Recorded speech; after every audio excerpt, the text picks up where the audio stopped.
Ми надпревари медитерански игри, потоа светско првенство и така натаму, како за кого.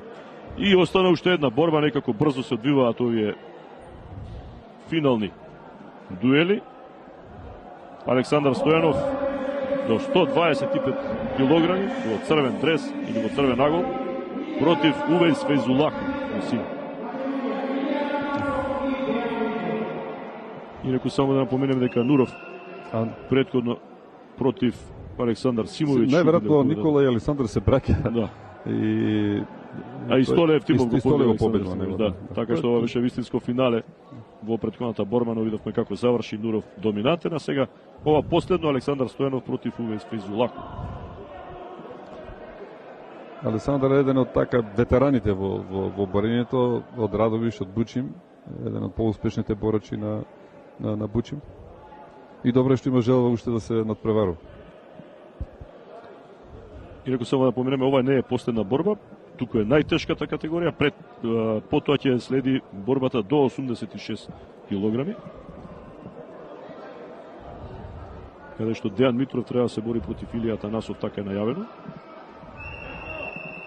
Но да го последиме најпрви нови дуел на овие горостаси, кои што се 125 килограми тешки.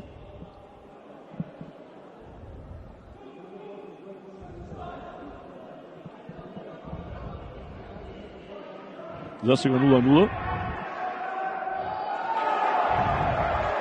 4 поени успеа да искористи Стојанов.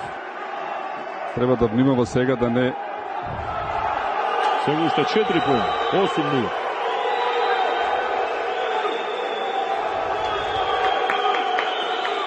Ево видовме како беше активен неговиот противник. Мислам дека ова туш. Да. Според реакцијата и на судијата, а потоа и на публиката, повторно брзо завршена борба за неполна минута и пол, а делуваше и посакувавме да трае малку повеќе.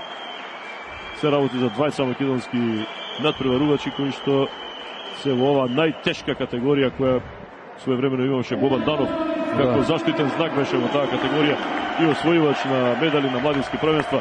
Ево го сега Александар Стојанов успева со туш да го освобода Увејс Фейзулаку и да го освои првото место до 125 килограми. Ниједна борба не го дочека крајот. Најдолго траеше она до 92 килограми, односно до 70